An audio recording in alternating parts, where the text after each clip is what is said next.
gaseous oxygen vent arm to vent hood.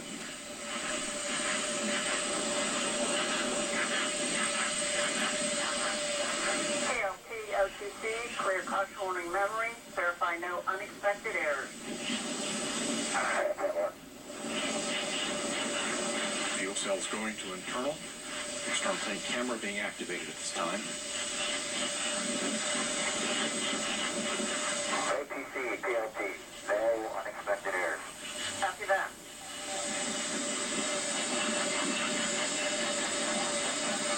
Flight crew, OTC, close and lock your visors and initiate O2 flow.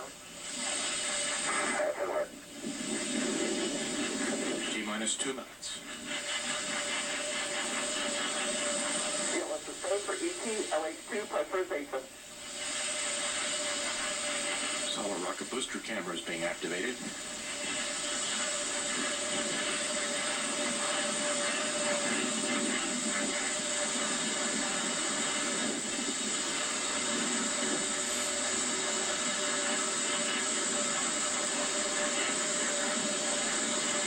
T-minus.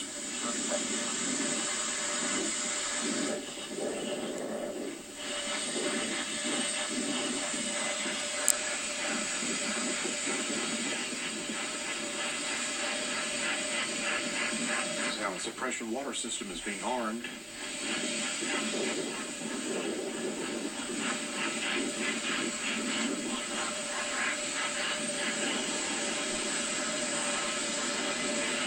T-minus 1 minute.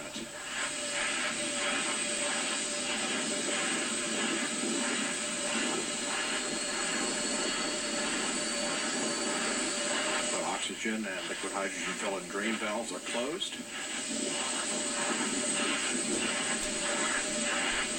T-minus 40 seconds, handing off to Atlantis' computers at T-minus 31. T-minus 35, 33.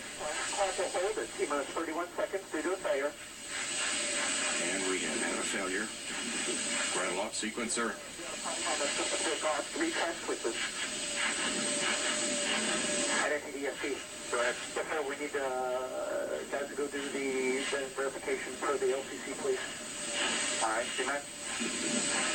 Yes, C-Mac. The LCC says we need to verify using a camera, and we're positioning camera 62 right now. Okay, let us know as soon as 62 is flown over and you can verify LCC for GVA retract, please.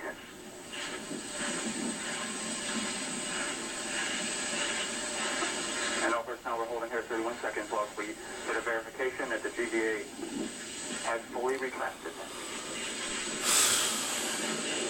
For our pre-plan.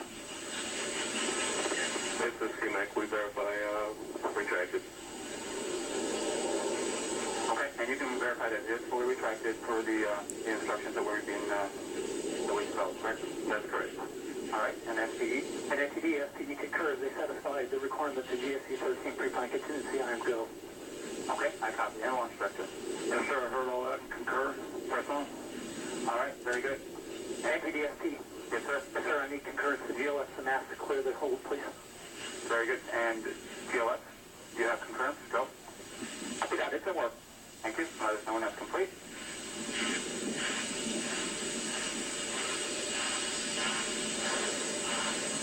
NTD, we have any work? All right, guidance.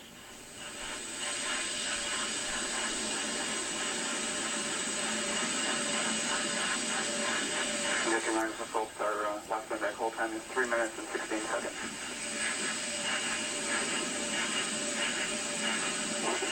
NTD, CGLS on 212. We're ready to go. All right, very good. And launch director, with that cleanup, we're going to go ahead and proceed. Yes, sir. Please do. All right, and all personnel, we are going to pick up the clock here momentarily. And GLS, you can resume the clock on your mark. Copy that. Countdown clock will resume on my mark. 3, 2, 1, mark. T-minus. Go for auto sequence start. Handoff to Atlantis' computers has occurred. Solid rocket booster nozzle steering check can work. 20. Firing chain is armed. 15. Go for main engine start. T-minus 10, 9, 8, 7, 6, 5. engines up and burning. 2, 1, 0, and liftoff. The final liftoff of Atlantis on the shoulders of the space shuttle. America will continue the dream. Roger, roll, Atlantis. Houston now controlling the flight of Atlantis. The space shuttle spreads its wings one final time for the start of a sentimental journey into history. 24 seconds into the flight, roll program complete. Atlantis now heads down, wings level on the proper alignment for its 8.5-minute ride to orbit. 4.5 million pounds of hardware and humans taking aim on the International Space Station. 40 seconds into the flight, the 3 liquid fuel main engines throttling back to 72% of rated performance in the bucket, reducing stress on the shuttle as it goes transonic for the final time. Engines now revving up, standing by for the throttle up call.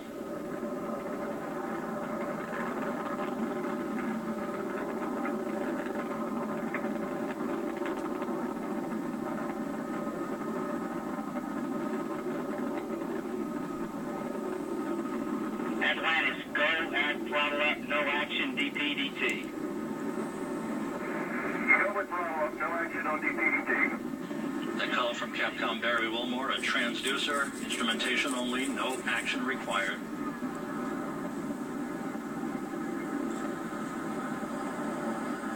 Atlantis now 15 miles in altitude, already 16 miles downrange from the Kennedy Space Center, 1 minute 40 seconds into the flight.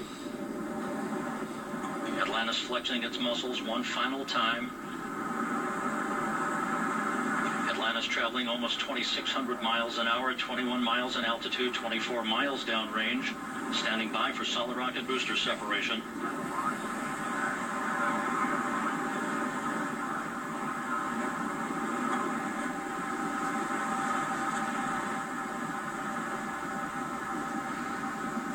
Booster officer confirms staging a good solid rocket booster separation. Guidance now converging. The main engine steering the shuttle on a pinpoint path to its preliminary orbit. 2 minutes, 20 seconds into the flight. Atlantis already traveling 3,200 miles an hour, 35 miles in altitude, 50 miles downrange. The propulsion officer reports the orbital maneuvering system engines have ignited. Atlantis kicking on its afterburners for 1 minute, 23 seconds for the final phase of powered flight. Atlantis, 2-engine tow.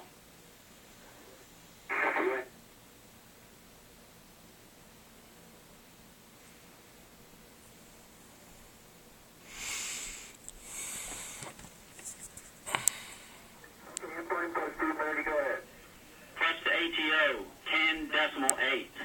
Press to MECO, 14.7.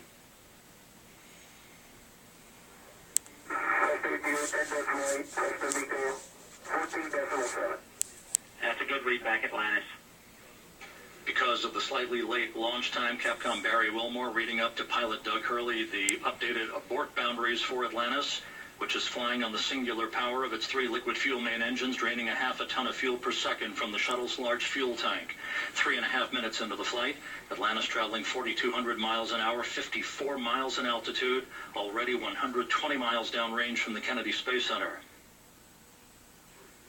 3 good main engines, 3 good auxiliary power units, 3 good fuel cells for Atlantis.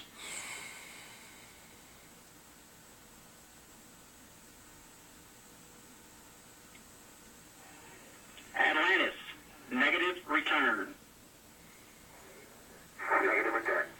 That call from Capcom Barry Wilmore indicating that we're too high in altitude, too far downrange to return to the launch site in the event of an engine failure.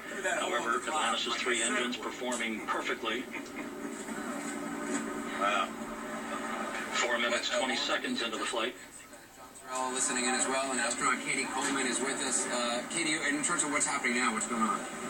Well, they've already gotten rid of the solid rocket boosters. We use up all the fuel, toss them off. Looks like they fall down, but they actually go up another 150,000 feet. Is that right? Because they're still on their way. Now, those things actually will land in the ocean vertically, Really? get picked up, cleaned out. Could be used again, but in this case, not necessary. I'm sure they'll pick them up and clean them out, though.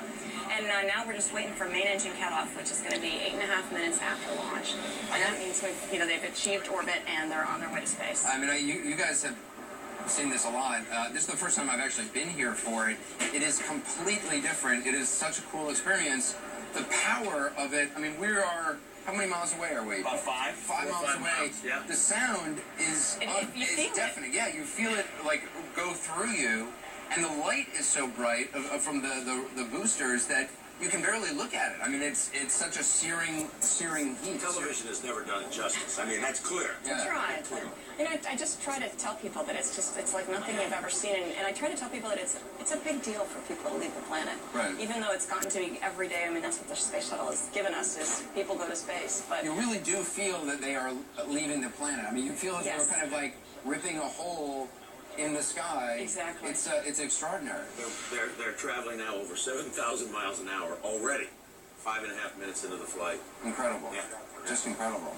And I mean, to see that column it's just incredible. It's really rather remarkable.